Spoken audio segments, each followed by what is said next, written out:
योगश्चित्तवृत्तिनिरोध तदा द्रष्टुः स्वरूपे अवस्थानम्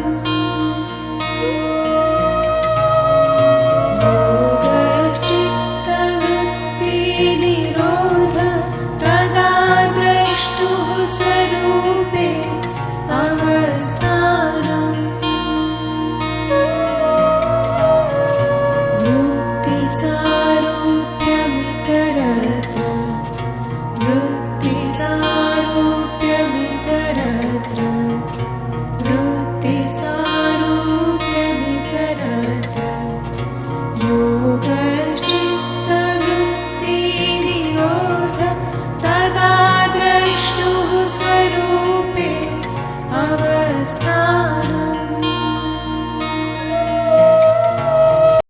Namaste everyone. I, Dr. Suprabha Hegde, welcome you all to the talk evidence session on behalf of AyurVAID. On the occasion of upcoming International Day of Yoga, we have planned this talk on the mind-body connection, perspective from the Patanjali Yogasutras by renowned Yogacharya, Dr. S.N Omkar. It's my privilege to introduce our eminent guest speaker, disciple of Yogacharya, Padma Bhushana, Dr. B.K.S. Iyengar, founder trustee of the Yoga Mandir, Yogaratna Dr S.N Omkar. Dr. S.N Omkar holds a PhD from prestigious IISc Bangalore and he is a chief research scientist at the Department of Aerospace Engineering. He has contributed immensely to the field of helicopter dynamics. He is a member of several committees for research projects and he has several publications to his credit and has also contributed as a reviewer for prestigious journals. His contribution to yoga is also immense. He has trained thousands of students in Iyengar lineage. He has also authored several books on yoga. He has been conferred with the prestigious Kempe Gowda Award and Rajyotsava Award for his contribution to yoga. We are privileged to have him here today with us.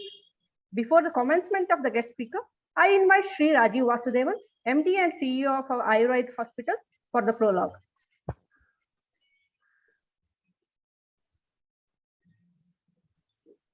Thank you very much, Dr. Suprabha. It is indeed a great pleasure and an honor to welcome Dr. Omkar into our midst. What has been very fascinating is that when I tried to check out, his profile, Dr. Suprabha did elucidate and expand upon his contributions. But it is such an illustrious career in whatever he has done.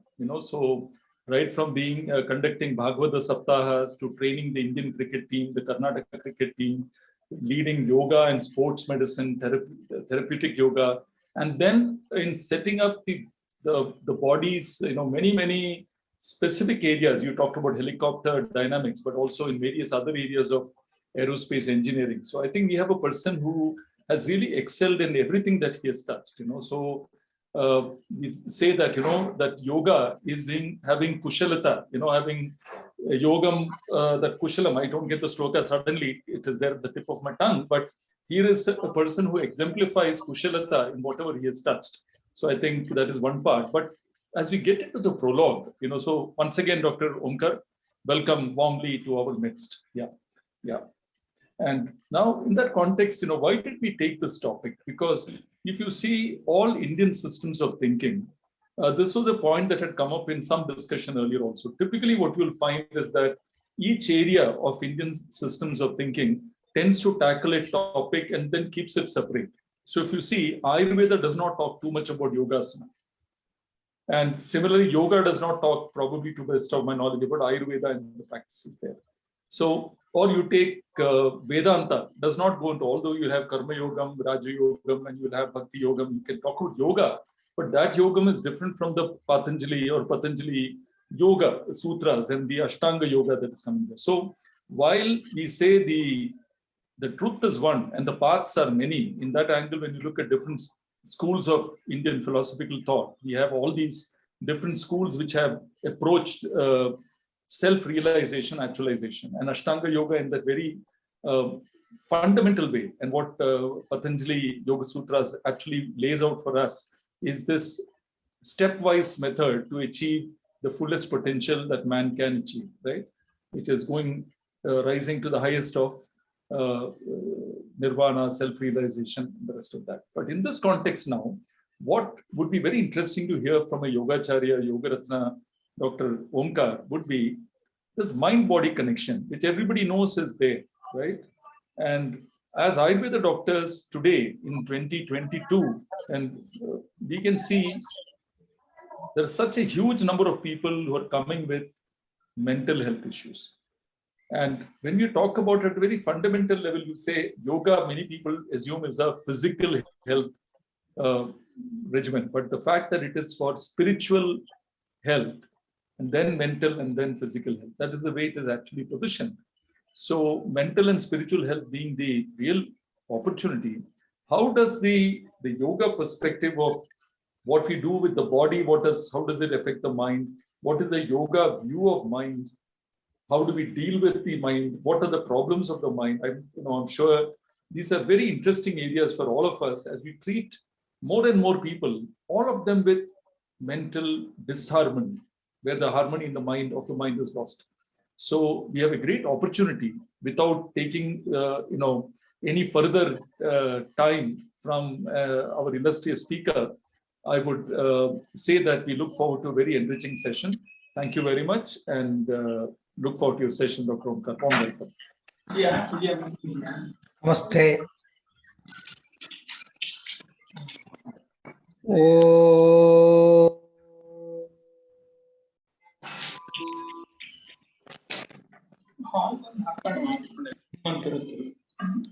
I bow to the very Lord Parameshwara in you all. So namaste to all of you. Thank you for giving me an opportunity to share a few of my thoughts on the body-mind connect from the standpoint of Patanjali Yoga Darshana. So I will share my presentation. I made a small PPT. I think I'll share this. Oh, there are too many things. Sorry, yes. Yes. Okay. So this is a very interesting topic. Today we all talk of this body-mind connect. A lot of things happening around both in the East and the West. A lot of experiments at all levels is going on in establishing the body-mind connect. More than establishing, how does it help the humankind? That is the most important thing. Well, we all know that our life is attracted to a variety of things. We want name, fame, power, money. We want to travel. We want to possess a lot of things. There is no end to it. Our wish list is never ending. It goes on. Multiple wishes. One wish fulfilled, another wish already there. No, it is like a this tissue paper box. You pull on tissue paper, another tissue paper pops out. You pull it, another pops out. So generally our life is full of some of these wishes. So if you look at what really happens, just a small insight. Just a minute, I'll just ensure I am on the right page. 1 second.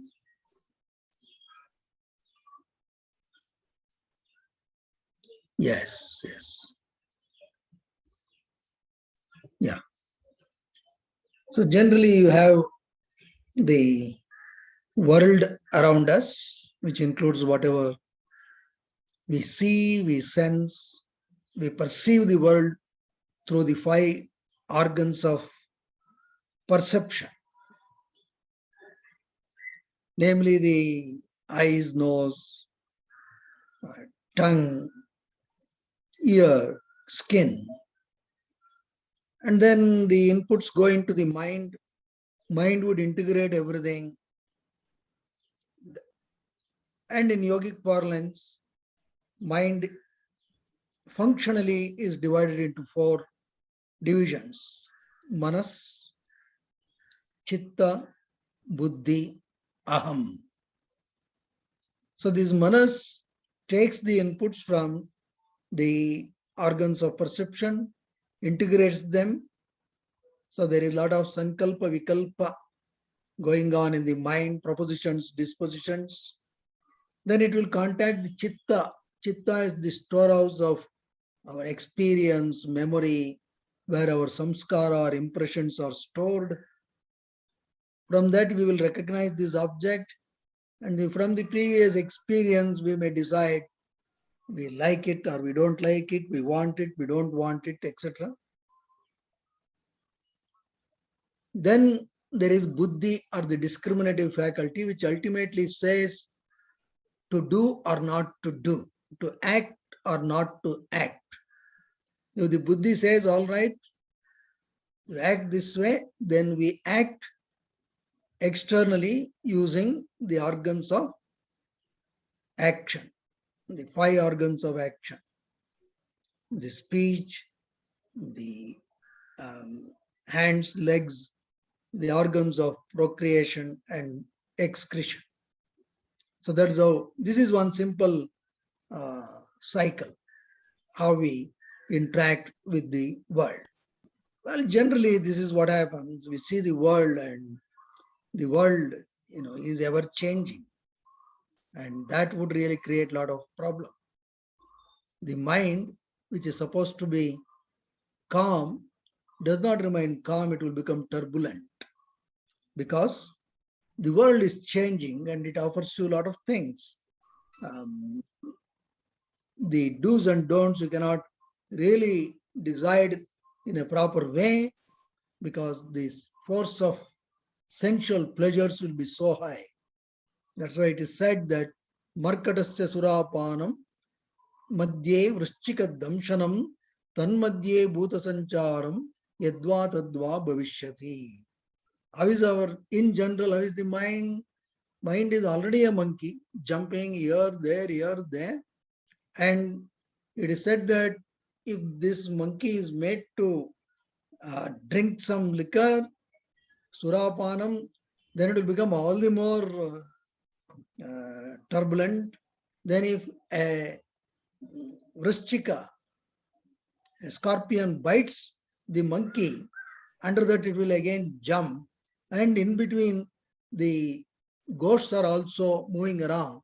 So you can imagine the movement of the monkey, and it is comparable to the movement of the mind. And such a turbulent mind, we have to move or transform it to tranquility. We are starting with the mind because Yogasutras emphasize on the mind. Interestingly, Patanjali has written 196 sutras, of which only 3 highlight asanas. Only 4 sutras highlight pranayama. Rest are all about what is this mind, how to deal with, and things like that. So we have to start with this. So there are a lot of distractions. There are too many distractions in life, especially in today's world. The number of distractions have gone up exponentially thanks to the new gadgets, the mobile phones, the internet connections, etc. There are plenty of distractions. And because of this, there is a high degree of turbulence. But if it is only mind, that would have been okay. But it is a triad, the body, mind, soul triad. That's where the problem comes. The mind impacts the body, body impacts the mind. What does the soul do? We will see later sometime. But today we will just limit to this body and mind, how this really what happens in the mind, how to look at the mind, what is Patanjali's take on what happens in the mind, etc. So we will do a SWOT analysis.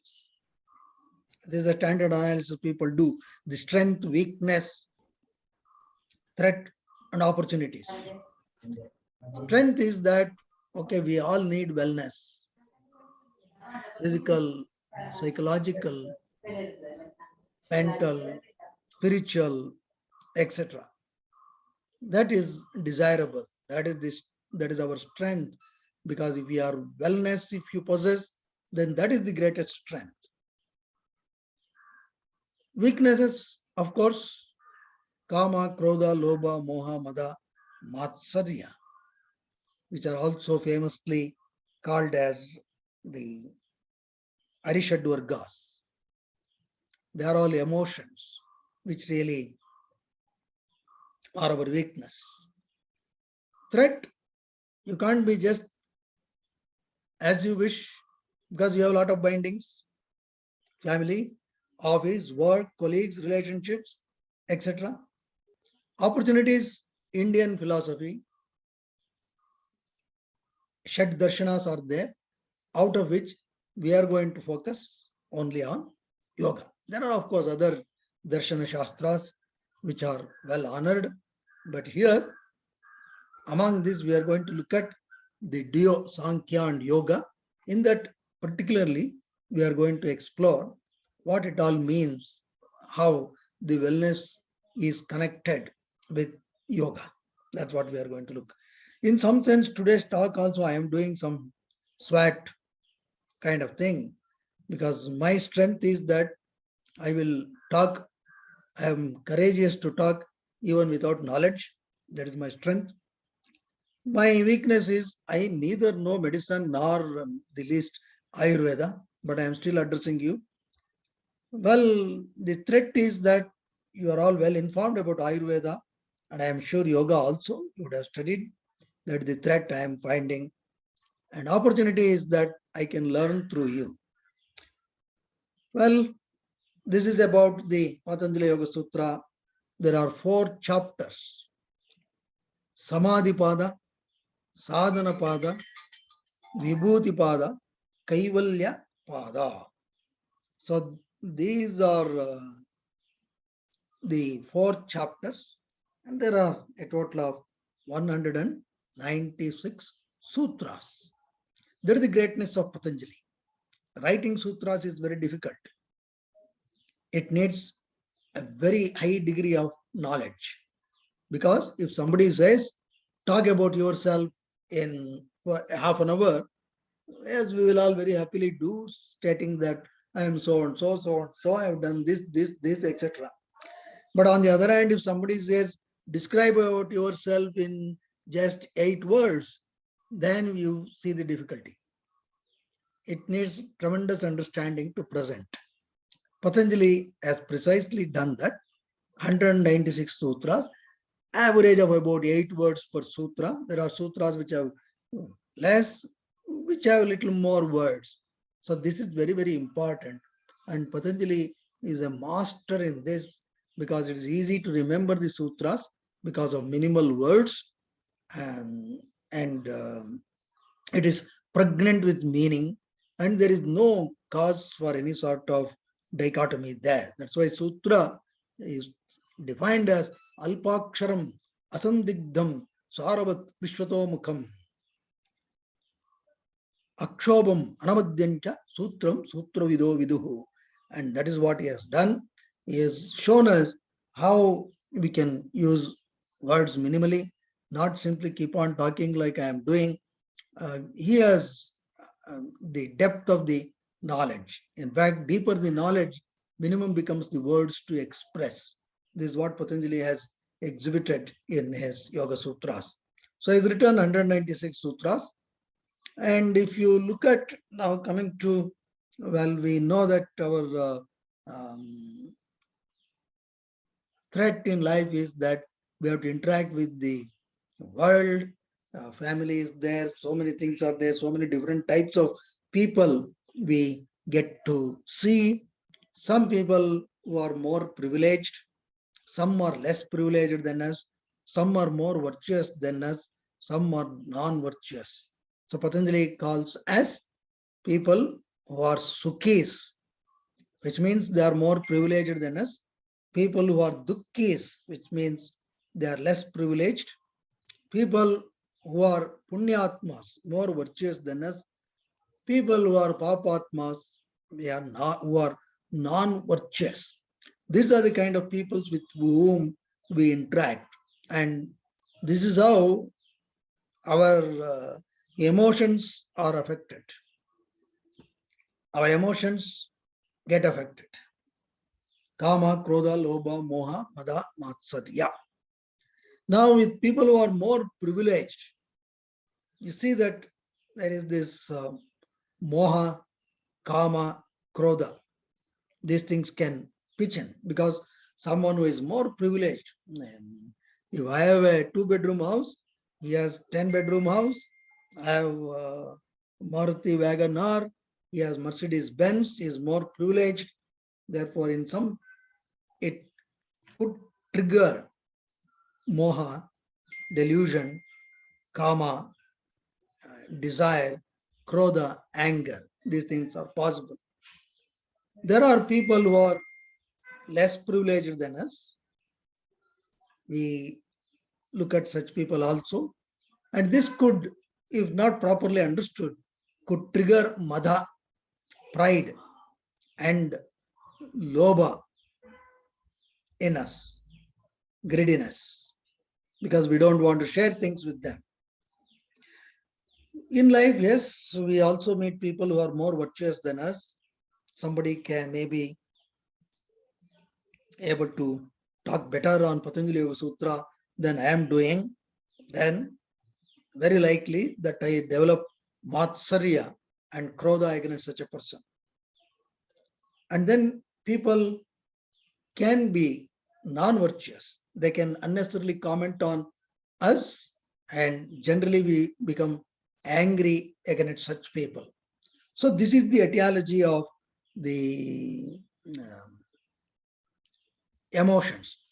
Kama, Krodha, Lobha, Moha, Mada, Matsarya. These emotions haunt us. These emotions are felt at the level of the karmendriyas and the body in general. All our system will respond to these kind of emotions. We can see that the emotions are reflected in our body.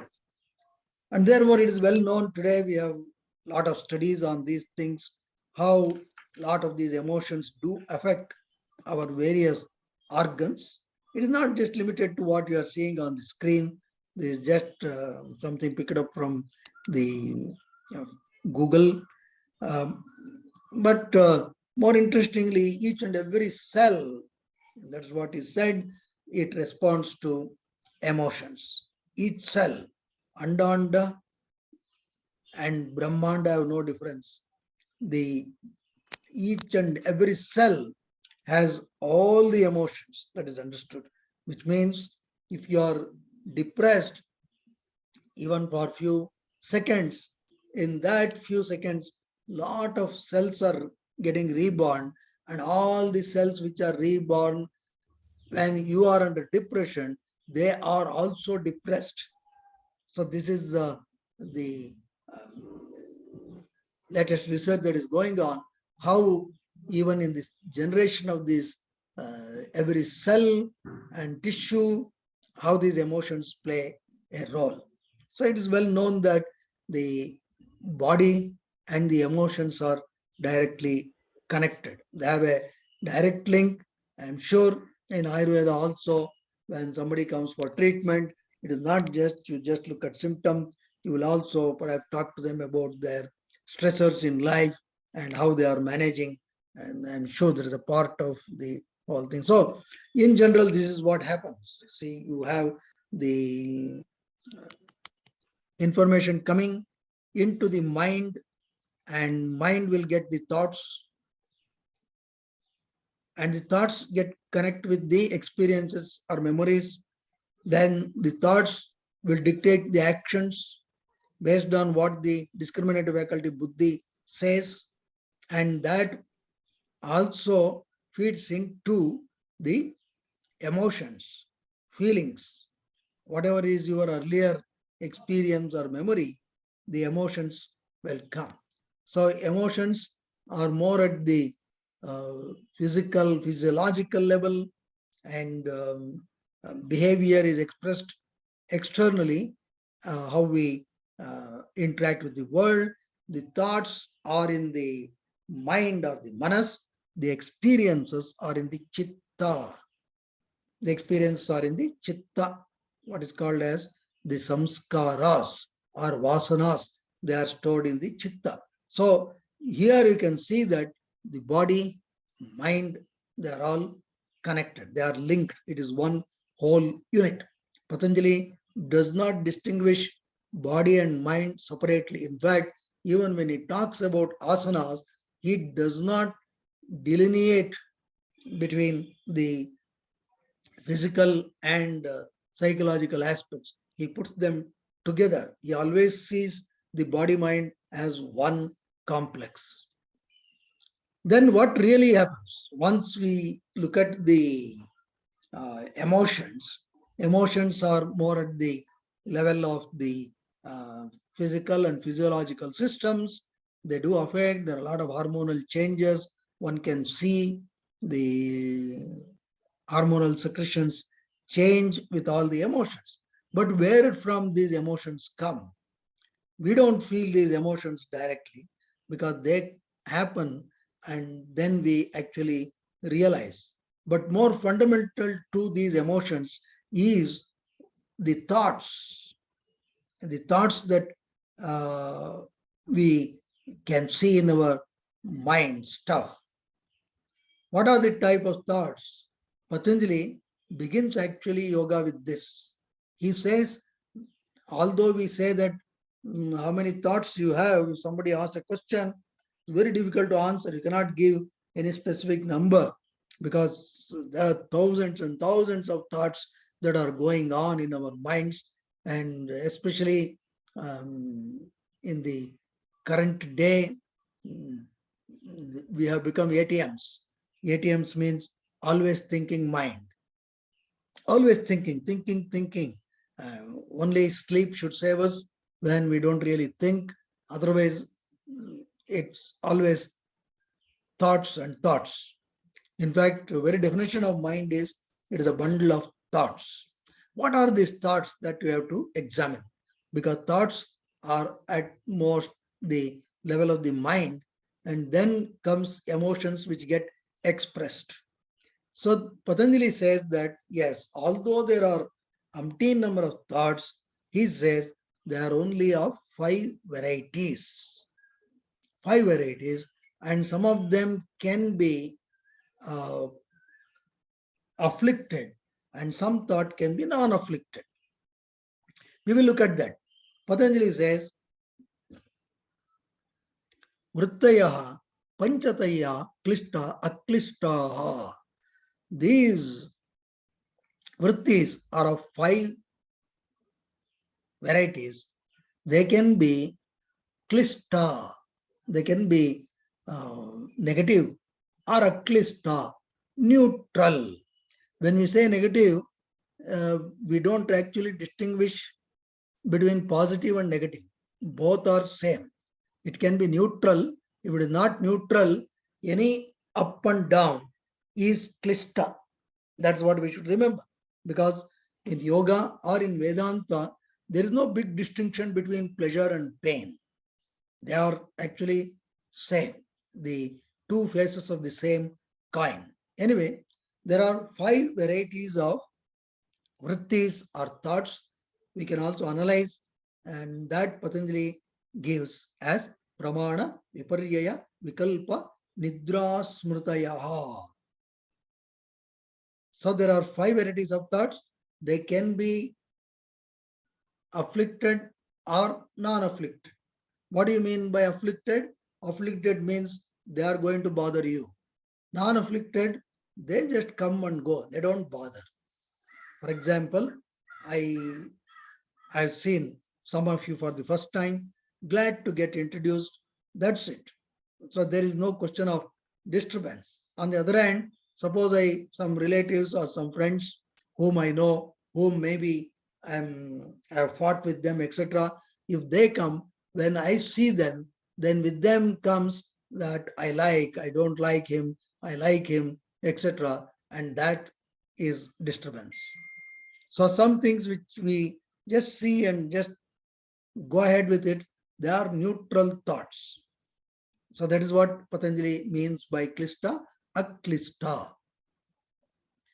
And he says there are 5 varieties: pramana, viparya, vikalpa, nidra, smrutaya. What is pramana? Pramana means correct knowledge. We get correct knowledge. How do you get correct knowledge?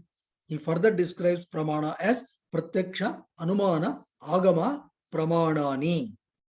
We will have a direct experience. Through direct experience, I can learn correct knowledge. That is called pramana. That is called pratyaksha. Then everything cannot be learned through direct experience. Some things could be through inference. That is called anumana. A very famous example: morning we wake up, look at the road, we see that the road is wet, then we conclude that okay, night it has rained. So that is anumana. And then agama. Agama means authentic texts or authentic people will say this is the knowledge. Then I take it, because everything I don't have to learn through direct experience. For example, there is authentic knowledge about moon, Mars. They have studied. We don't have to go and directly get the knowledge. Then we believe some authentic text. So this is pramana vritti. Viparya means viparyo mityagnana matadrupa pratishtam, says Patanjali, which means it is a contra knowledge, wrong knowledge, misconceived knowledge. So something not understood. So this is another possibility. What we see is something different, but what we perceive can be totally different. In fact, many things we cannot really actually see. What we believe as truth in general, they're not, because a lot of things we cannot see. Our visual, the eyes spectrum itself is limited. There are a lot of other waves which are beyond our visual abilities, similarly audible abilities, etc. So viparya is mityagnana. Vikalpa is another thing. Vikalpa means shabda jnana anupati vastu shuryo vikalpaha, which means there is no substance but simple imagination. One of the classical example is rabbit with horn.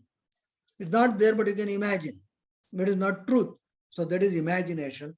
In fact, many youth spend their lot of time in this vikalpa vritti. Then nidra is another vritti, what we call as deep sleep. Patanjali classifies it as nidra. That is also a vritti. So the cognitive ability is not there. That will be rested. That is the definition of nidra. Then smriti. Smriti means memory. We have memory, and when we see something, we remember, and that is one vritti or thought. So smriti. And what we should recognize is that many of these vrittis they occur in combination. For example, if you want to, let us say some person comes and I recognize him, actually I am using smriti. And it is also pramana vritti if I recognize properly. So they are all combined. It is not that they are devoid. Similarly, if pramana is combined with vikalpa, it becomes creativity. If vikalpa is combined with viparya, then it simply becomes a fancy. There is no truth. So like this, Patanjali has identified the 5 vrittis. This is what we can see in our conscious mind. So there is this conscious mind where we experience these vrittis, and there is the body where we experience the emotions. Now, where from these vrittis come? So we should at this point make it clear that there are emotions which we experience, and these emotions come from these vrittis. But how do these vrittis come? How do these vrittis haunt us? What is the etiology? And that is called as the kleshas. These kleshas are the basis for all these disturbing thoughts. What are these kleshas? Patanjali has identified 5 kleshas, pancha kleshas: avidya, asmita, raga, dvesha, abhinivesha kleshaha. Patanjali has identified 5 kleshas, in which avidya is the root klesha or adima klesha. Because of that only all other kleshas will come. Before looking at avidya, we will look at the most famous raga dvesha.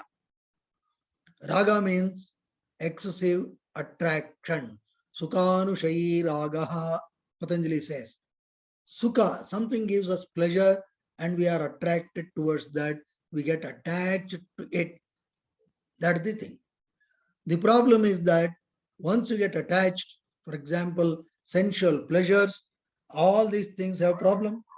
Because number one problem is that all these pleasures, whatever you call, they are temporary in nature.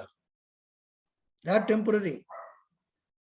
They cannot give you permanent, everlasting satisfaction. This is the crux of the thing. Number two, once you are attached to something, raga, then you have the other problem, how to secure. Once you have procured, how to secure that? Fear of loss. What happens if I get separated? Then there is anxiety, there is tension. And height of it, it makes us dependable, bandhakatvam. For example, if someone likes, let us take the example of jalebi. Someone likes jalebi, is attached to the sweetness of the jalebi, the taste of the jalebi. Well, you eat. Suppose you are attracted to jalebi, you eat jalebi. You may eat maybe 5 or 10 perhaps, but if the host says that I will only give you jalebi and nothing else, then 11th jalebi will be aversion. The same jalebi which you loved, the first jalebi, the 11th jalebi becomes a villain. You no longer love the taste, and if you are forced to, then one may vomit also. Same jalebi, which we think that it has given joy. The first couple of jalebis, then repeated jalebis, their utility will come down. This tells us that the happiness or the joy does not come from jalebi. It comes from our own within self. If the jalebi were to give happiness, then the 11th jalebi should also give the same joy of first jalebi. But it does not happen. Then you stop at that. But that will not end. It's only temporary satisfaction. Next day you may want jalebi again. And if next day you are anxious, is it available? Not available.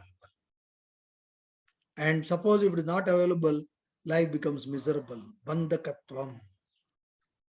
I am just using the example of jalebi to be more honorable to this esteemed gathering, but you can extend it to other varieties. Similarly, dvesha. Dvesha is actually aversion. Raga is, if it is not there, I cannot live. Dvesha is, if it is there, I cannot live. I want to get rid of it. This is dvesha. So these two really haunt us a lot. In fact, in general, the memories of most people or the impressions of most people are occupied with this raga, dvesha. That's why we must be very, very careful. Then asmita. Asmita means misidentification with the body and mind. We identify ourselves with this body and mind. Not that we should dishonor or neglect body and mind. No doubt we should take care of the body and mind complex, very important, but getting too much attached to it, identifying it as myself, that is a problem. But generally, whenever we use the words, we are good at using those words. In fact, if we know the truth behind those words, because we say that my hand, my leg, my knee is aching. We don't say, I am hand, I am knee, I am aching. That's amazing. It is true that we say, but we don't implement. If we understand this common language code that we use, then that is all Vedanta. My leg, my body, that's it. I am not body, I am not my hand. So that gives us a sense of not identifying with this body and mind. It's easily said than done. That's how, because of this misidentification, the ego manifests. The pride, everything, they manifest because we strongly get attached or believe that we are this body-mind complex. Well, just to break the monotony, I remember a story. So it's also about doctors. So I would share that. There was one great king who had some strange disease. So he called his minister and said, okay, get a doctor. So they got a doctor. Let us start with the Ayurvedic doctor. Ayurvedic doctor came to treat the king. And he was, in Ayurveda, I heard that they will ask a lot of questions about the etiology of the disease. They started asking questions to king. And king is king, very egoistic. He was disturbed because he always used to give orders, not used to take questions. So he was disturbed and called the minister and said, what kind of doctor have you got? Send him out, bring someone else. He went and called a homeopathy doctor, and the homeopathy doctor came, and he started asking even questions about his ancestors. Then he was all the more troubled. The king said, okay, send this person out. What, he doesn't know I'm a king? He's asking questions, ask him to treat me. Send him out, bring some other doctor. So like that, the prime minister experimented with several doctors, but most of these, whether it is Siddha or any other system, they started asking questions which king did not like. Finally, the prime minister was put under tremendous pressure. King was telling him, what is this? Get somebody who can give me treatment without talking too much. Then king finally got hold of a doctor. The doctor came and simply gave him an injection and walked away. King was very happy. He said, fantastic, this is the doctor I was looking for. Who is he? Then the minister said, yes, sir, he is the veterinary doctor. The veterinary doctor will not ask any questions to the animal. So this is about what happens if you are having too much of pride, you get the baiting. Then this Abhinivesha is another very, very interesting. Patanjali says that it's very difficult to come out. Sarasavahi vidushapi tatharudha abhiniveshaha. Even the learned find it difficult to come out of this klesha, abhinivesha. Abhinivesha means fear, and especially fear of death. This is something that haunts many, many, many people. And this is also called as the mother of all fears. And Patanjali has systematic solutions as to how to get rid of these kleshas. That maybe we'll see sometime later. But Abhinivesha, or this fear of losing all our possessions, especially the body, is a very, very strong impression that most possess. And this is the root cause of all fears. And if only we can get rid of this, then it's fantastic. You got rid of all the fears. Because we see that different people have different varieties of fears. But ultimately, if you analyze, it is all rooted in this fear of losing the body or fear of death. This is what Patanjali also says. So this is something we have to think what is going to die, and for this needs little understanding of what is it that is permanent in this world, what is it that comes, goes, what is it that stays. Only then it is possible to overcome the fear of death. It is a great sadhana, and that's why it is called the mother of all fears. So if you conquer this fear, then you have conquered all fears. So it is called Pradhana Malla Nyaya. In the sense, suppose if somebody wants to become a boxing champion, okay, he cannot start from ground zero. First fight the Bangalore people, win over them, then the district, then the state, then the nation, then the continent, then the Southeast Asia, things like that. You cannot do. What do? You identify the current boxing champion, you throw a challenge to him. If you win against him, you have won. You become the world boxing champion. That is called Pradhana Malla Nyaya. Similarly, if one can contemplate on what is this we are made up of, what is this body, mind, and soul, what is this Atma, what is the concept of Brahma or consciousness or God, once that is understood, then you win over the fear of death, then you have no fear at all. And the root cause of all this is avidya.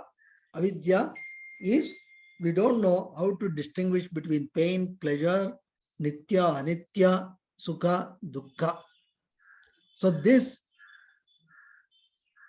is the root cause of all the kleshas. This is what Patanjali calls as pancha kleshas. These pancha kleshas are avidya, are sitting in the form of impressions or vasanas in our chitta. Chitta or the samskara or the storehouse of all our experiences. They say not only from this life, from past several lives, because we believe in the concept of punarjanma, because that is the basis of all those things. That's how many of our traits are naturally, inherently decided. So these chittas, these impressions, samskaras, the panchakleshas sitting in the chitta, they are, that's why it is Sanskrit, it is beautifully called as vasanas. Vasanas means smell. So anything that comes in to the mind as a thought from the sense organs, they get mixed with this and they can trouble. Simple example, let us take, suppose if somebody sees a flower. So one is that I see, for example, jasmine flower, beautiful to look at, beautiful smell, that's it. You enjoy that, you are neutral, that's it. That thought came, you saw through the eyes, you smelled through the nose, you recognized because you have this chitta or the storehouse of memory as from earlier experience, you enjoyed and you know that it is jasmine. That is neutral thought. That's it. Then you move on. Suppose you see that jasmine, then another vritti comes because of your impressions. Well, this is good for my Lord Sri Rama or my Guru Kanchi Paramacharya. Let me buy it, offer it at his feet. That is fantastic. No problem. That is also okay. That is pramana vritti, so-called correct knowledge, because no one would really object it. Suppose the same flower someone sees and remembers someone else, within quotes, I will not explain too much in detail, for whom he has attraction or raga. That raga comes in, that vasana gets mixed with this thought, then that becomes a disturbance. Extending the same case, let me tell you one simple story which I remember of how these interplay. There was one joint family where everybody had assembled. A lot of his grandchildren had come. The grandfather was happily sitting with plantain leaves for good sumptuous lunch. They were all being served. All his grandchildren, sons, daughters are all sitting with him in the line. And this Obbottu was getting served. And Obbottu was served. They put on the play leaf of the grandfather. Beside him was his grandson. They also put the Obbottu there, very hot Obbottu, steaming, fresh, and they poured ghee onto it. Then the grandchild remarked, "Aha, this Obbottu is so fantastic. This is looks like this is same as what my grandmother used to do. So I will take one more and eat." So he remembered his grandmother who was no more. And in that he said, "I remember her and now I will eat two more."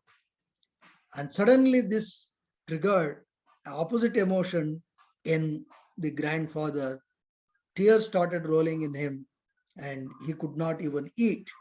Which means you see the situation, how, what kind of impression you carry can influence what you are going to experience, your thoughts.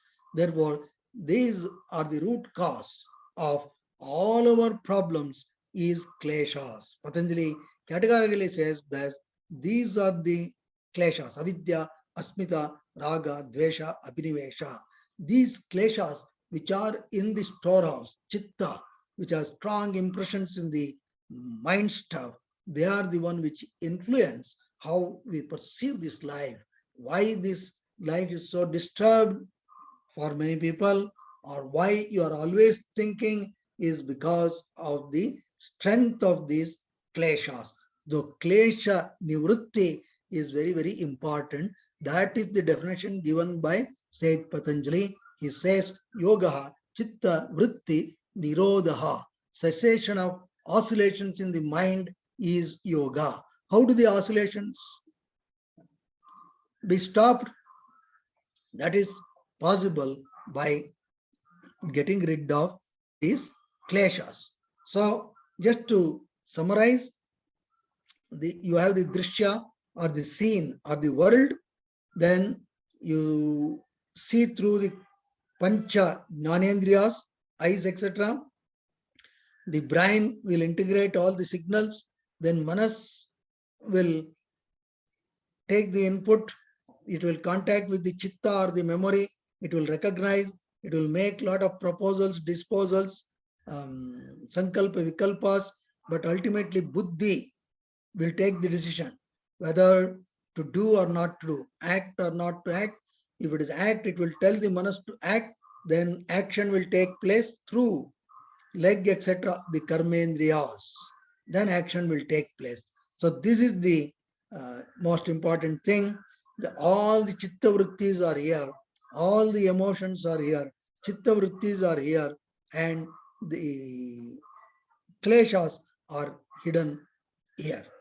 Of course, these manas, buddhi, chitta, ahankara, they are one unit only. They are not separate as I have shown in this figure. This is only functionally they are different. That's what we want to show. And just to complete this, there is another component called ahankara. This is not pride. This only gives that sense of I-ness. Because any thought basis is I thought. We should remember. Any thought means idam vritti. I thought means aham vritti. First, aham vritti should come. That should belong to me, my thought. That is called ahankara.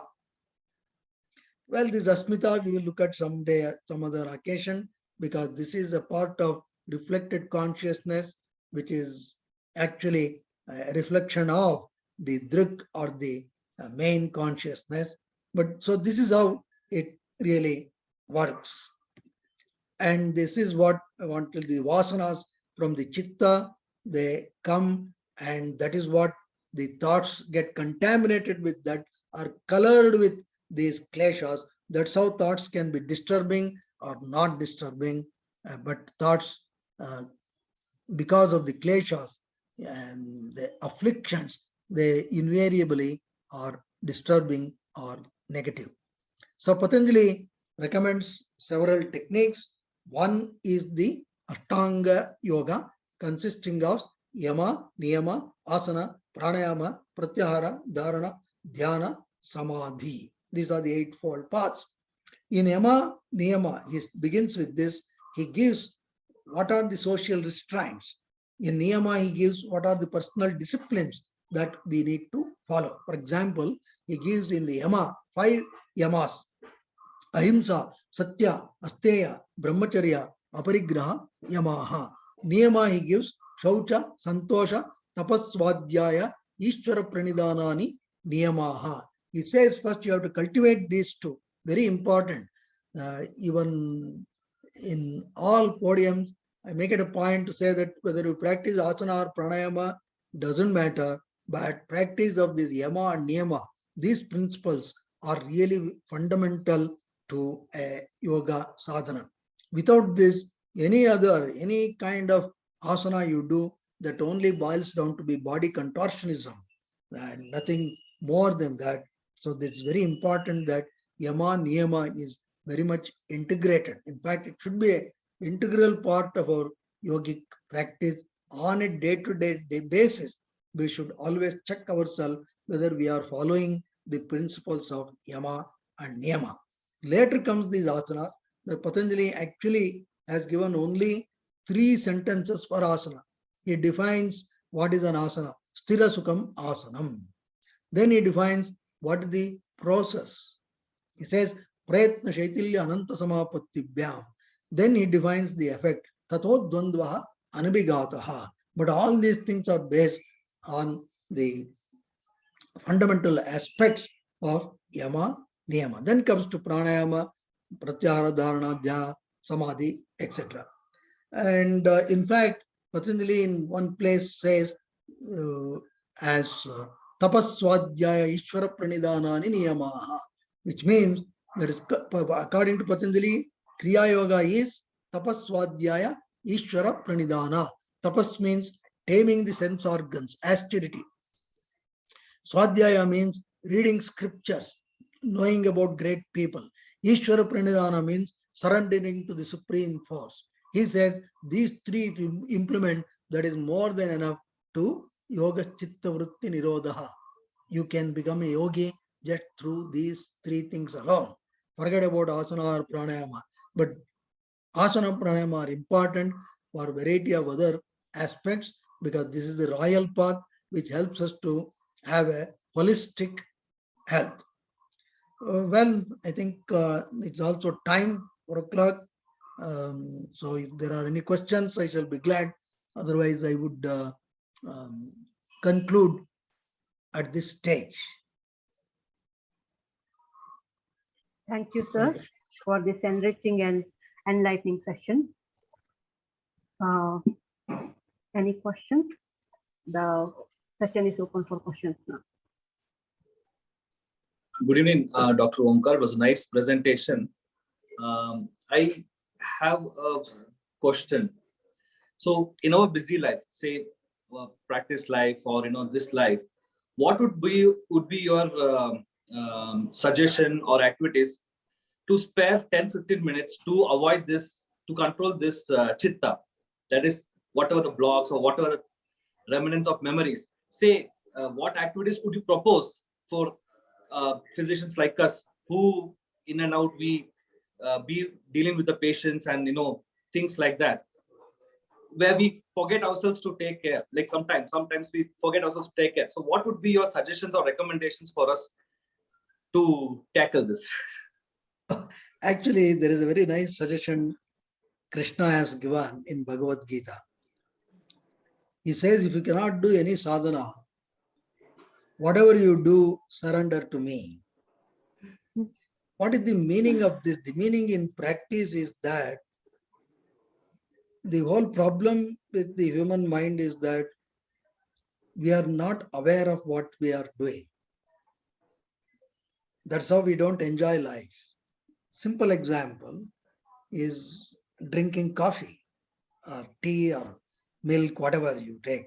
I know you may not recommend coffee, I don't know, but I'm just taking that example because most people drink coffee. While drinking coffee, you are also watching your mobile or laptop with multiple gadgets. You are looking email here, WhatsApp here, tuck, tuck, tuck. Then finally nothing comes from the lota cup. Then you know, oh, coffee is over. Then keep it. And that's it. So you have missed the whole thing. So while drinking coffee, hold it. Now look at the vapors that are coming out. Enjoy the flavor, smell. Then take it. Then when the cup is full, the head tilt and cup tilt, they are different. And as the cup empties, the weight of the cup decreases, which we don't feel. And the head tilt and cup tilt also vary as we sip the coffee. Let it trickle down on the surface of the tongue, enjoy, experience. The taste on the tongue gets mixed with the smell of the nose. That is what is called the flavor. And that's it. That it hardly takes about 3-4 minutes. Enjoy the coffee, keep it. That is meditation. When you are taking even simple things like brushing the teeth can be meditative experience, provided you are aware how we are moving. Is the wrist moving, shoulder moving, elbow movements, all that you watch. And many people, they want to hold, they don't know. Then you ask them whether did you brush backside of a particular teeth. They are in doubt. Did I or not? I don't know. Everything has become gross, and that attention is missing. So anything, for example, when I am talking to you, I should be new, simply talking, nothing else. Whereas mind, even as I am talking, people who are listening to me, their minds can be making some judgment, remarks, some self-talks. These are all very, very common. So we must be aware. So for that, the very first key thing is, can you witness your mind? That is the most important thing. I should know what my mind is doing. Any thoughts that come, I should know, okay, this has come. This is what has happened. Even when I take bath, I'm 100% sure whether I have touched every part of my body or not. Whereas if you do grossly with so many things, thoughts going on in the mind, then nothing will work. And if you cannot do meditation while drinking coffee, you cannot be doing the puja properly. Because same mind, you see, same mind. So simply physically chanting Vishnu Sahasranama is no big deal. It does not purify the mind. You can start Vishnu Sahasranama, Vishnu Vishnu Rashatkaro, Bhuta Bhavya Prabhu, tak tak tak tak tak, it will go and you will be in MG Road, Brigade Road, all those things, son, daughter, everybody will come, grandchildren will disturb. When this Vanamali, Gari, Shangi, when it comes, you know, oh, you will wake up. Oh, it's going to be over now. So such a thing will not help. I should know what it is. That is why even in Vishnu Sahasranama it is said, for busy people, what is the Parvati asks Ishvara? You want them to chant 1,000 names, but my children are very busy. What is it that you suggest? That is when Ishvara says, Sri Rama Rama Rameti Rame Rame Manorame Sahasra Nama Tattulyam Rama Nama Varanane. 3 names with awareness. So whatever you do it with awareness. A patient comes to you, treat him as Ishvara, give him full attention, be with him. I'm sure you're all doing, I'm just giving you the application. So whatever you do it as a witness, you surrender. That is the key point. That is in fact Ishvara Pranidhana. And if you act like that, then meditation as a separate practice is not necessary. Meditation as a separate half an hour, 1 hour class we do just to give this training only. Thank you. But what if there is a bad memories or remnant memories, which is Correct. coming in between of this? Yes, Patanjali says, Vitarka Bhadane Pratipaksha Bhavanam. If you have contrary negative things, develop positive things. For example, I hate some friend, somebody who comes to my house, I hate them. Whenever I see them, that hatred comes. So you develop non-hatred towards them. Non-hatred. Oh, I don't need to hate. Why should I hate? Okay, that day he did something to me. That's okay. Let us not do that. Constantly you keep on instructing the mind. This is possible if you remain a witness. You know, okay, hatred feel has come. I will turn it into non-hatred. Gradually that will go away. Then if that person comes, so and so, you will see him as so and so. It's not that you completely erase the memory. You erase only that klesha.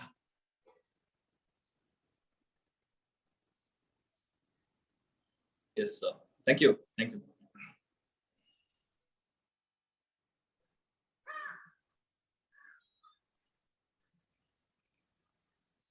Okay, let me jump in at this point. I'm sure there will be other questions following. So I think Dr. Rakesh asked a very interesting point and you answered that in a very interesting way, Dr. Omkar. You talked about being the witness and then, you also talked about doing things with awareness. And the third thing you told about surrendering everything to the Almighty, right? So that are the three things that you mentioned in terms of the response to a very interesting question.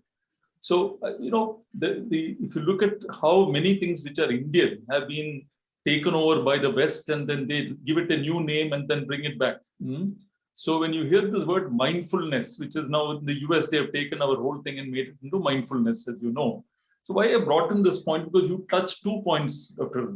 Omkar. One, you said, be aware when you drink tea, coffee, that you are drinking tea, coffee. When you're taking bath, be aware the water is falling on your body, right? So this is a very simple thing. Be aware of what's happening. At the same time, simultaneously also said, be witness what your mind is thinking, right? So I just wanted to ask you now a specific question. Are these not two different things? In the sense, the mindfulness that the West is talking about, right? And that is still in the mind. So whereas being the witness, is it not no mindfulness? There is no mindness is what is being the witness. So I just want to, you are using it interchangeably. So I just wanted to know your view. Yeah, actually I had those slides also. I just masked because of paucity of time. Patanjali talks about what is called as sampragnata. Sampragnata and sampragnata. So there he gives 4 different stages. Vitarka vichara ananda asmita rupa anugamat sampragnataha. This happens in 4 stages called vitarka, vichara. Vitarka is gross, vichara, then ananda, asmita, rupa, anugamat. That is the order. To put it briefly, vitarka is at the gross level. This mindfulness actually comes there. Yes. That's it. Patanjali goes beyond it. How this did come, how the senses act, that is vichara, subtle. He goes to the next stage.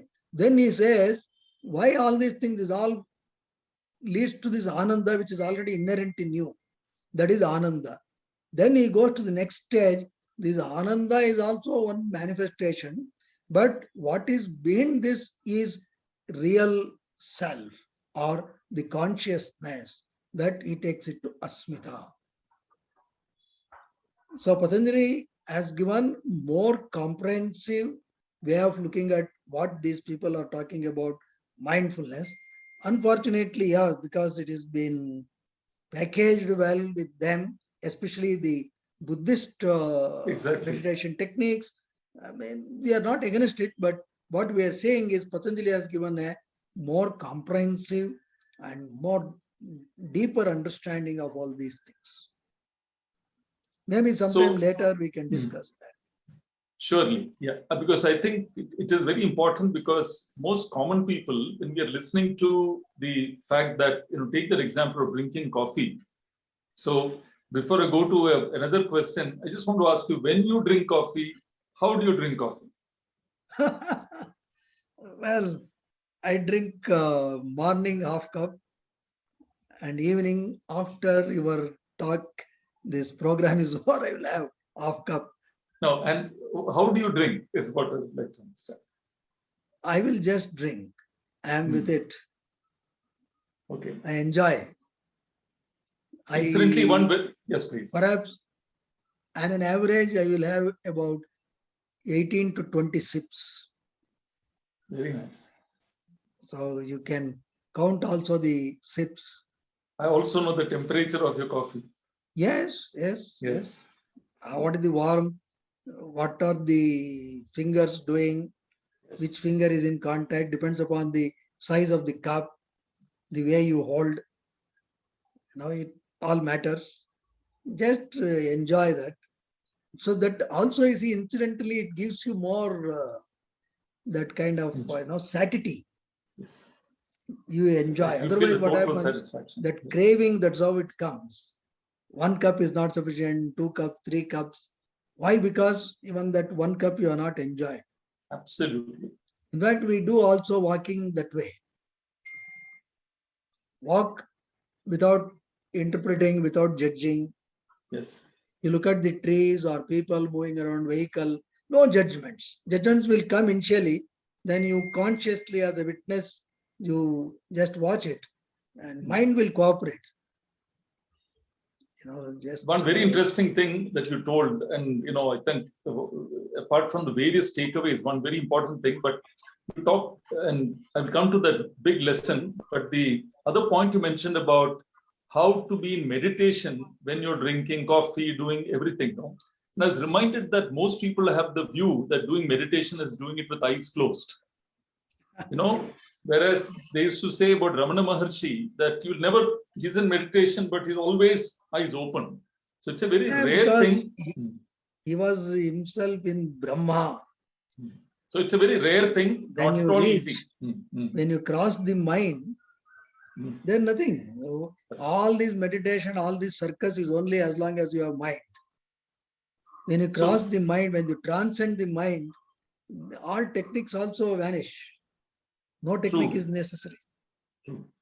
So before I go to my question, so therefore that one coming from all of this, a very important takeaway I thought for all Ayurveda practitioners, for everybody, and particularly doctors, is that you told total attention to the patient. That is one very important point, Dr. Rakesh, in your question, when Dr. Omkar reminded how to be free of all of that. The thing would be to bring the positive thing, and the positive thing was to really focus completely to a patient, which I know everybody does, but it was a very simple principle. I think we should all it applies keep in front of us. All professions, whatever you all are professions, doing. Yeah. Even if I am a sweeper, if I can just be with the sweeping, watching the dust, completely with it, that's great. That's meditation. Great lesson. Very good. Excellent. Thank you. Just one follow-on question. When you look at the fact that today the kleshas and the type of mental traumas that people are going through, particularly the young, right? So there are different stages of life, right? So we'll say teenage years, then we'll say early working life, then mature working life. The type of ragadvesha, the challenges which are coming are different at different stages. Then retirement, post-retirement, every stage it is different. So when you're advising people, and today also a lot of yoga has become more of physical yoga, right? Everybody's talking till the asana pranayama. So till pranayama it's talking. Going beyond that, there is very little the acharyas are speaking about, right? So even the gurus are not talking very little in class. It goes till pranayama and that is done. And then do shavasana or that yoga nidra, and then you're back. So that mental part is not being taken. What do you see as a direction for yoga in that part, which is intervening at different life stages? I'm not getting into disease, but different stages of life, looking at the problems which are different at different stages. and then to be able to tell, okay, how do I work with them to make the mind stronger, mind more harmonious? Well, yeah, that's a very interesting thing you brought about. But to briefly answer you, actually, yoga chittavritti nirodha is the definition given by Patanjali. He says if you can calm the mind, if you can transform the turbulent mind to tranquility, then the effect is tada drashtuhu swarupe avasthanam. Then you will know your true self. Yeah. That's the end objective. That's it. But over a period of time, because of what you call as more of westernization, etc., now it has more been projected as yoga roga muktaha, which is wrong. Which is wrong. Where is that sloka from, Dr. Omkar? No, Yoga? this is the current Okay, somebody made it. modern, Okay. modern people, everywhere putting banners. That is wrong. That absolutely doesn't make sense. Because we have seen even yogis have died. Not that they are free of all diseases. Many people have gone. As Vivekananda said, kings have died, servants have died, literates have died, illiterates have died. The death is something you cannot escape. I'm sure all of you watch for it. It is that as long as you live, you somehow want to manage this system reasonably in a way to, just sustain. But this truth is really missing these days. There is a strong desire, even the purpose of doing yoga as what you call as a therapeutical system is to somehow, what it implies is that, okay, I will through XYZ postures and PQ or pranayamas, I will make you more active so that you can have your sensual pleasures more and more and more. Correct. You can travel a lot, you can do all these things. Maja karo. That is a wrong thing. Yoga is not meant for that at all. It defeats the very purpose of yoga. Because Patanjali's punchline for any yoga practitioner is Abhyasa Vairagya. He very says, how is this mind you can calm down? Abhyasa Vairagyabhyam tan nirodha. You can handle it only through practice and dispassion. Unless you develop dispassion, you cannot become a yogi. You cannot practice, and ultimately life will be disaster. And also, you see, it is said that, okay, health is wealth. That's okay to some extent. Yes, it's good to have good health. But it does not mean that all healthy people are happy people. No. Unhealthy with lot of bodily problem, we can be happy. Bhagavan Ramana, Bhagavan Paramahamsa, we have seen all that. But this is what is missing. Somehow this possessiveness for this body has come, and Patanjali actually advocates opposite of that. It is true that if you do some of these yogic practices, naturally the immunity will be better, the health will be better, but that is not the main purpose. It's only incidental benefits. Now the side effects are being glorified. That is the problem. And it is unfortunately getting glorified against the principles of the very tenets of yoga, as you also rightly indicated. I think that should change, because just because you are extending the life of this body does not imply you are making people happy. Absolutely. And I have seen a famous person who went on to live for 107 years. And when he was 100, he was felicitated. And while answering to the felicitation, he said, even now I am afraid of death. He's living in that grip of death. So yoga says how to get rid of this. Vedanta says how to get rid of this. Then only we can enjoy. Correct. So this is missing. Interestingly, I saw your definition for some of the words were not very much standard. Abhinivesham itself, your definition was slightly different from the normal definition. Well, Abhinivesham, Patanjali says, Swarasavahi vidushapi rudaha abhiniveshaha. Hmm. Swarasavahi means there is some momentum in everything as it flows, and you don't want to alter the flow. That's what technically what it means is, okay, now I have this body. I want it to go on like this only. Continue. Right. I don't That want is- it to end. I have Yes. some possession. I want it to be like this. I don't want Right. any change. Correct. So it Got it. implies this. It implies this. Thank you very much. I think, there might be a couple of other questions, but I have been very much enlightened, and I'm sure our conversation will continue, Dr. Omkar. Thank you very Maybe much. some other doctors would like to have any questions. Dr. Shobita, you wanted to ask? Dr. Shweta? Anybody So on else? this Dr. Yama Anand? Niyama Asana itself, I am conducting a workshop Ah, online from okay. 11th to 20th. I Okay. think I have shared the announcement with in Dr. your Jankana. group. Hmm, So, yeah, yes. you can ask. It's on Yama, Niyama, and Asana. Okay. Asana. 3 things. Okay. It's a 10-day webinar. Okay. Very nice. Thank you, Dr. Omkar sir. It was very nice session. So actually in Ayurveda is somewhere related to yoga as well. And Yes. we learn this one in Padartha Vijnana. We have one subject called Padartha Vijnana where Oh. all darshanas in a small, it is mentioned, and Patanjali Yoga such things are mentioned already. And while you were explaining regarding the manas and all, one point came into my mind that Shatapatri Bheda Nyaya. Manas is like it will ponder everywhere. Single manas can ponder everything at a time. So just the point which catched me a lot is like you meditate when you do something like even drinking a cup of coffee is a meditation if you involve properly in that.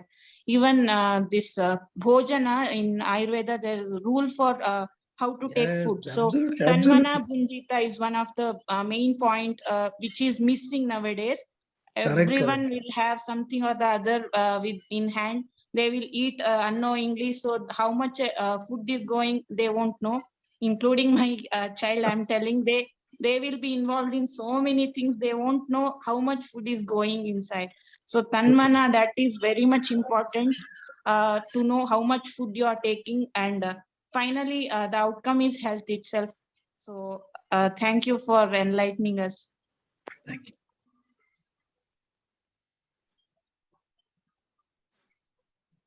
Sir, thank you very much for the nice talk, sir. Excellent talk. Thank I have a question, sir. I am Dr. Annie from Kerala. Yeah.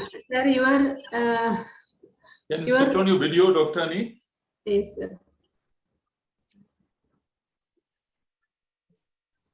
Sir, I am Dr. Annie.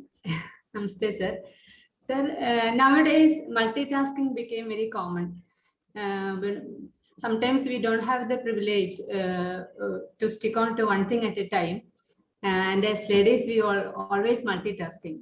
And sometimes we are proud of multitasking. We say like that. But how adversely, my question is, how adversely it affects our mind? Actually, mind doesn't do multitasking. It switches so fast that we don't know.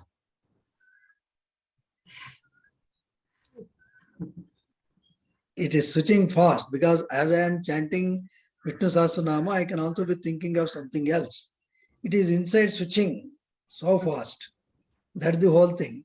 That's why we don't enjoy anything, because we think that doing multiple things makes us efficient. No, we are not becoming efficient. In fact, we do multiple things because of our weakness of the mind. We cannot be focused on one thing. We have lost that ability. We have made it habitual to always think and think and think. There's no need to be so much thinking. In fact, most efficient way of doing is that you relax. A lot of ideas will come. You don't need to really struggle. Okay, sir. Sir, so are you saying that multitasking will not affect us adversely?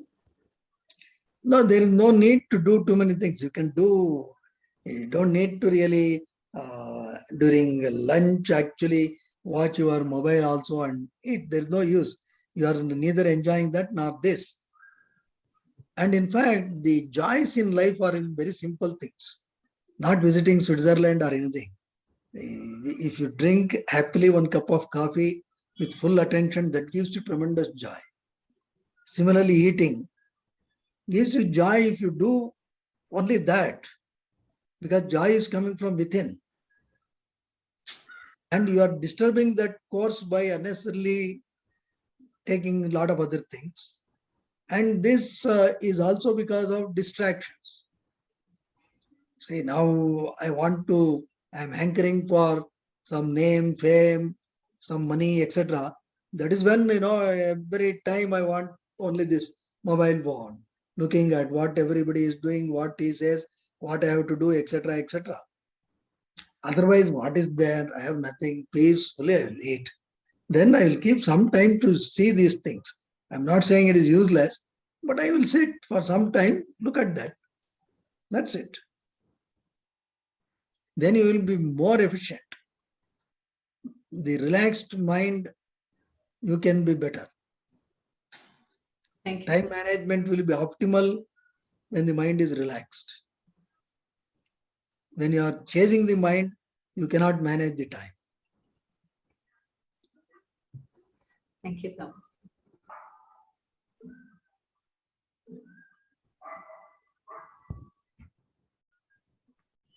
Dr. Omkar, I have a question that everybody has been talking about yoga.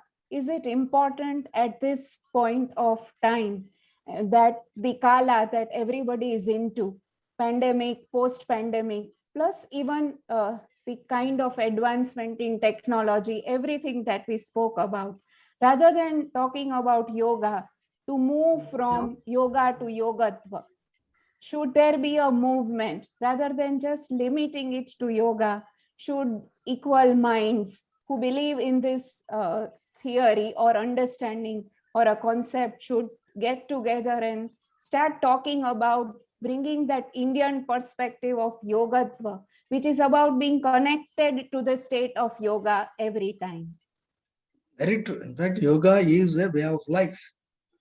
It is not limited to some half an hour, 1 hour class, something like that. It's a way of life. In fact, if you study the yama, niyama, the principles, it's all about how should we be with the society.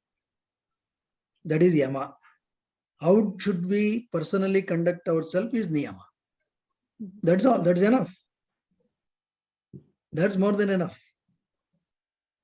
But because our whole system has become more for unlearning than learning. That's why you need umpteen number of techniques. Yes. Learning, yes, basic principles if you adopt, that is good enough. Whatever is quoted by Patanjali or the sadhana chatushtayas as quoted by Adi Shankaracharya, fourfold classification, sadhana chatushtayas, all that are very simple. If you follow that, that's good. Life will be fantastic. But it is a human mind, you see. Anything you make it simple, we don't accept it. We want some complications, some attraction. I'm sure sometimes as doctors, you will have to do such things. If you say give a simple solution, they will not take it. They think that, oh, what is this? So they'll have to add something to, satisfy this complicated mind. I think so. It is possible because right from school, if that perspective of Indian philosophy and Indian values, if it is ingrained, and even in our upbringing with our children, it is not about moralizing or giving that gyan, but by effort, it is an effortless thing that comes over that. By default, the child learns to do that. For that, you see, because now the joint family system has broken down. Now parents are also interested in serials, TV serials. Grandparents are also with the mobile phones. So then these kids will only mimic or imitate. We all learn through imitation. Yes. subconsciously it gets grounded. So whatever you preach doesn't really strike. What you do impacts. Right. If I am sleeping till 8 a.m. and asking my daughter to wake up at 5 a.m., it won't work. If I wake up at 4 a.m., that's good enough. That makes an impact. Yes.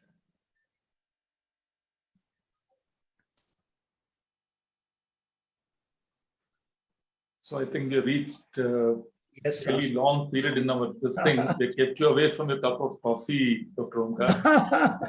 I will enjoy it now. Much better. But I think it has been one of the most fascinating sessions. I should say on my personal behalf that very refreshing. It actually has helped us our mind to become a lot lighter, because I think we can see the, as you say, very simple but timeless wisdom that you have shared, and very simple rules, which when it is simple guidances that you have given to everybody, which I think is very much appreciated, Dr. Omkar. As Thank we you. said, this one topic today, we looked at mind body, and I'm sure we just scratched the surface. There's so much to go there. And then when Yes. you go beyond that to mind body, and maybe actually just taking that one thing of the samadhi pada, just taking that part and going, not samadhi pada, I mean the different types of Ultimate samadhi state. that you, Yes, yeah. yes. So the maybe one more session at convenience, we would definitely welcome that. Sure, We'll be sure. in touch with you, Dr. Omkar. Sure. So very glad that you could be with us today. I think Dr. My Jankana would give pleasure. a formal vote of thanks, and we look forward to working with you in that area called Sure, therapeutic sure. yoga. My pleasure. Yeah. Thank you very much. Yeah. Thank you. Thank you, respected Dr. Omkarji. On behalf of Team AyurVAID, I would like to extend my deep gratitude for reminding us and also making us aware, not just for the personal fulfillment, but also for connecting with everyone. And that is the essence of yoga, to find that connection, find that center, and bring in the stillness around us. Thank you so much. Your presence was extremely calming and has really and long-lasting effect on our minds and body. Thank you. Namaste. Namaste.